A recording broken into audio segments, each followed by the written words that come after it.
लकड़ियां काटते काटते तो मैं बहुत ज्यादा थक गया हूँ। अब यहाँ थोड़ी देर बैठकर सच में सुकून मिल रहा है। ये लकड़ियां काटने का काम बिल्कुल भी आसान नहीं है। हर सुबह जंगल आना, कंधे पर कुल्हाड़ी लेकर सूखे पेड़ ढूंढना, फिर उन्हें काट कर लकड़ियां तैयार करना, सच में इसमें बहुत मेहनत लगती है।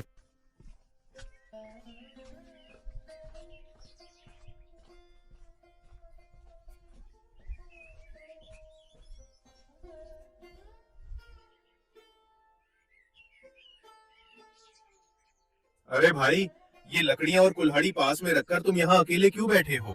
अरे हरिया तू, मैं यहाँ और क्या करूंगा भाई। लकड़ियां काटते काटते बहुत थक गया था, इसलिए कुल्हाड़ी और लकड़ियां यहीं पास में रख दी और इस पेड़ के सहारे बैठकर थोड़ा आराम कर रहा हूँ। तू बता, आज लकड़ियां कहाँ से काट कर लाया? और हाँ, तेरे हाथ में तो कुल्हाड़ी भी नहीं दिख रही, कहाँ गई?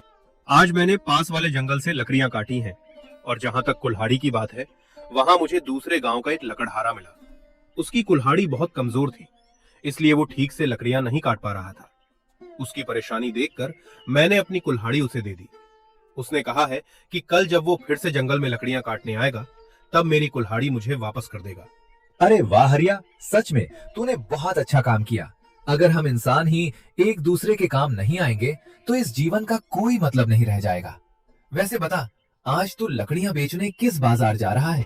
अरे मुकेश, आज तो एक आदमी ने पहले ही मुझसे लकड़ियां खरीदने की बात कर रखी है, इसलिए आज मुझे बेकार में बाजार जाकर 2-3 घंटे बैठकर ग्राहक का इंतजार नहीं करना पड़ेगा।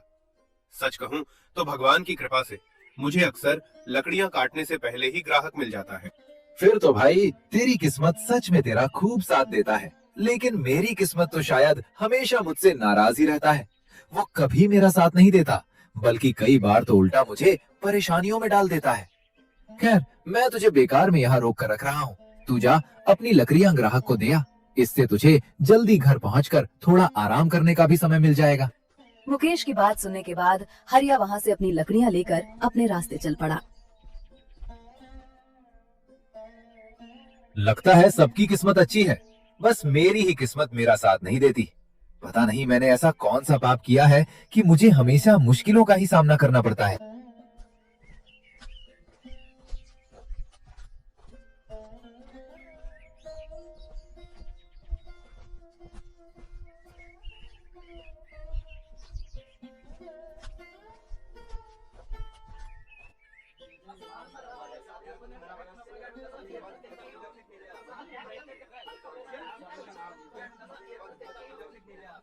ऐसे ही मेरी किस्मत मेरा साथ नहीं देती। पता नहीं आज ये लकड़ियां बिकेंगी भी या नहीं। हर रोज अलग अलग बाजार जाना पड़ता है। अगर किसी एक बाजार में लगातार 2 दिन भी चला जाऊं तो वहां लकड़ियां बिकनी बंद हो जाती हैं। पता नहीं जिंदगी मेरे साथ कैसा खेल खेल रही है। यही है मेहनती लकड़हारे मुकेश का घर, जहाँ वो अपनी पत्नी, जिसका नाम नीलाक्षी था, नीलाक्षी ही उसके परिवार का एकमात्र सहारा और जीवन साथी थी। पता नहीं ये कहाँ होंगे और क्या कर रहे होंगे। कभी कभी इनकी बहुत चिंता होती है। इन्होंने बहुत छोटी उम्र से ही लकड़ियां काटकर अपना जीवन बिताया है, मुझसे शादी से पहले भी और आज तक भी यही मेहनत कर रहे हैं। इनका शरीर तो जैसे हमेशा मेहनत ही करता रहता है। आराम तो मानो इनकी जिंदगी में लिखा ही नहीं है। खैर, इनके आने से पहले खाना बना लेती हूँ, ताकि घर आते ही इन्हें गरम गरम खाना खिला सकूं।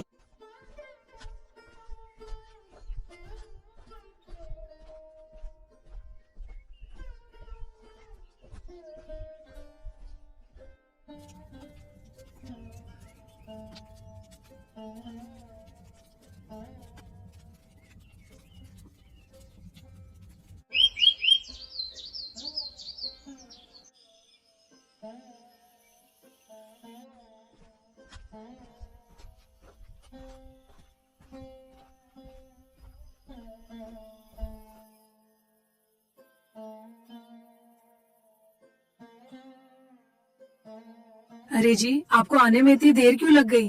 मैंने आपके लिए जो खाना बनाया था वो तो पूरी तरह ठंडा हो गया है। आपको थोड़ा जल्दी घर लौटना चाहिए। मुझे इतनी रात तक घर में अकेले रहना बिल्कुल अच्छा नहीं लगता। भाग्यवान, तुझे क्या कहूँ। लगता है मेरी फूटी किस्मत कभी मेरा साथ ही नहीं देती। मैं करूं तो आखिर क्या करूं? हर रोज किसी न किसी नई मुश्किल में फंस जाता हूं और अब तो दिन ब दिन मेरा शरीर भी कमजोर होता जा रहा है। शादी से पहले से लेकर आज तक बिना रुके हर रोज जंगल से लकड़ियां काटता हूं, फिर उन्हें लेकर बाजार बाजार भटकता हूं। पूरे दिन ग्राहकों का इंतजार करने के बाद जो एक दो पैसे मिलते हैं, उसी से किसी तरह घर का चूल्हा जलता है। बाकी लकड़हारों को तो लकड़ियां काटने से पहले ही ग्राहक मिल जाते हैं, लेकिन मेरी किस्मत ऐसी है कि बाजार पहुंचने के बाद भी कोई खरीदार नहीं मिलता। अरे जी, मुझे लगता है कि अब आपको ये लकड़ियां काटने का काम छोड़कर कोई दूसरा काम शुरू कर देना चाहिए।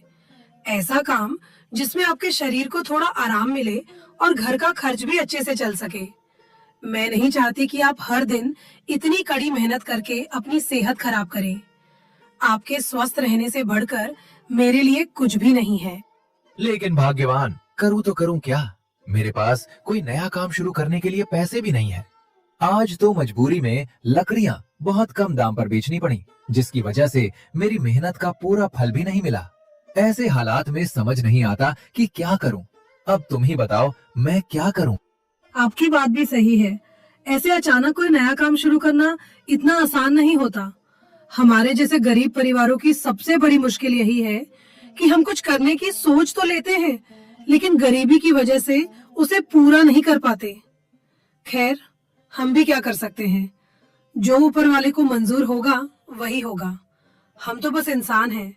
हमें हिम्मत के साथ अपना जीवन आगे बढ़ाते रहना है। हाँ भाग्यवान, अब तक जिस तरह मेहनत करके यहाँ तक पहुँचा हूँ, आगे भी इसी तरह मेहनत मजदूरी करके अपना और अपने परिवार का पेट पालते हुए जिंदगी में आगे बढ़ता रहूंगा। खैर, अब तुम रसोई में जाकर खाना गर्म कर लो, फिर हम दोनों साथ बैठकर खाना खाते हैं। आज तो बहुत जोरों की भूख लगी है।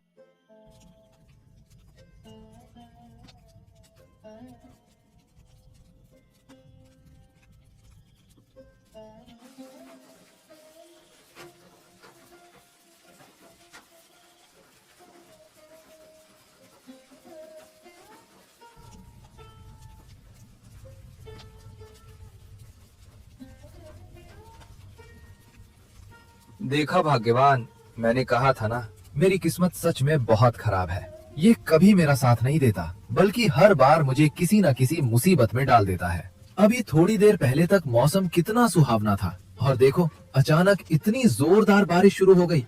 अब जंगल के सारे पेड़ भीग जाएंगे। तो बताओ, कल मैं लकड़ियाँ कहाँ से काटूंगा? अरे जी, ये तो प्रकृति की बात है। इसमें हम इंसान कर ही क्या सकते हैं। आप इतनी चिंता मत किया कीजिए। भगवान पर भरोसा रखिए, वो कोई ना कोई रास्ता जरूर दिखाएंगे। और अगर कल आप लकड़ियां काटने नहीं जा पाए तो क्या हुआ? एक दिन भूखे भी रहना पड़ जाए तो उसमें कोई बड़ी बात नहीं है। इसका मतलब ये तो नहीं कि आप दिन भर मेहनत करके आए और घर आकर भी चिंता में डूबे रहें। अब आप सारी फिक्र छोड़कर आराम कीजिए और अपने शरीर को थोड़ा सुकून दीजिए। तुम्हारी बात तो बिल्कुल सही है भाग्यवान, लेकिन फिर भी अब मुझे खुद से ही नफरत होने लगी है। अगर इसी तरह चलता रहे, मैं इस जिंदगी से हार जाऊंगा। तुम ही देखो, कुछ दिन पहले लगातार बारिश होने के बाद बड़ी मुश्किल से 2 दिन धूप निकली थी, लेकिन आज फिर से वही जोरदार बारिश शुरू हो गई। आखिर कब तक किस्मत मेरा साथ नहीं देगी? अरे जी, समय आने पर भगवान सब कुछ ठीक कर देंगे। अभी पहले खाना खा लीजिए, फिर आराम से सो जाइए, ताकि आपके शरीर को थोड़ा सुकून और आराम मिल सके। और फिलहाल इन सब बातों के बारे में ज्यादा सोचकर अपने दिमाग पर इतना जोर मत दीजिए। जो होना होगा वो सही समय पर अपने आप हो जाएगा।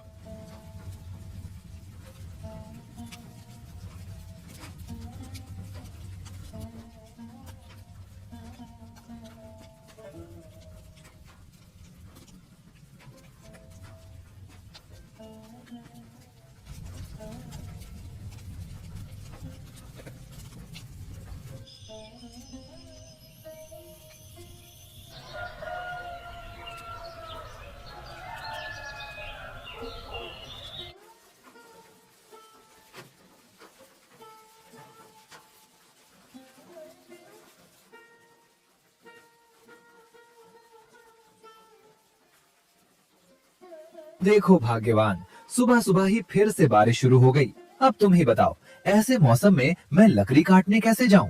और अगर थोड़ी देर में बारिश रुक भी जाए तब भी कोई फायदा नहीं होगा, क्योंकि पूरा जंगल भीग चुका होगा। वैसे ही ग्राहक बड़ी मुश्किल से मिलते हैं, ऊपर से भीगी हुई लकड़ियां कौन खरीदेगा। काश मेरे जीवन में भी कोई चमत्कार हो जाए, नहीं तो बताओ आखिर इस तरह हमारा गुजारा कब तक चलेगा। अरे जी, हम तो इंसान हैं, हम सब कुछ अपने बस में नहीं कर सकते। हम सिर्फ धैर्य रखकर और मेहनत करते हुए अपने जीवन में आगे बढ़ सकते हैं। बाकी सब तो इस दुनिया को बनाने वाले भगवान के हाथ में है। आप एक काम कीजिए, आज तो काम पर जा पाने का कोई भी उपाय नहीं है। जब बारिश रुक जाए तब आप राजेश की दुकान पर चले जाइए। अगर वो उधार देने के लिए मान जाए तो घर के लिए थोड़ा बहुत जरूरी सामान ले आइएगा। बारिश में भीगते भीगते एक साधु बारिश से बचने के लिए आश्रय ढूंढते हुए मुकेश के बरामदे में आकर रुक जाता है और आवाज लगाता है। कोई है घर में? बेटा, यदि अनुमति हो तो इस वृद्ध साधु को थोड़ी देर के लिए बारिश से बचने का आश्रय दे दो। प्रभु तुम्हारा और तुम्हारे पूरे परिवार का सदैव कल्याण करेंगे। अरे जी, आपने सुना क्या? लगता है कोई बारिश से बचने के लिए आश्रय मांग रहा है। अरे हाँ भाग्यवान, मैंने भी आवाज सुनी। जरा जाकर देखो तो सही कौन आया है। बाहर तेज बारिश हो रही है, इसलिए जो भी हो उन्हें आदर के साथ घर के अंदर ले आना।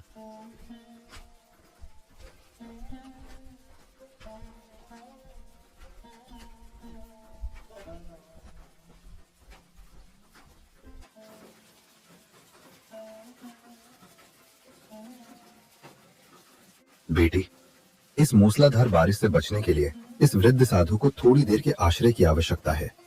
यदि तुम इतना उपकार कर दोगी तो प्रभु तुम्हारे और तुम्हारे पूरे परिवार पर अपनी असीम कृपा बनाए रखेंगे। साधु महाराज, आपके लिए तो हमारे घर का दरवाजा हमेशा खुला है। आइए, कृपया अंदर पधारिए। जब तक बारिश थम नहीं जाती, आप निश्चिंत होकर यहीं विश्राम कीजिए।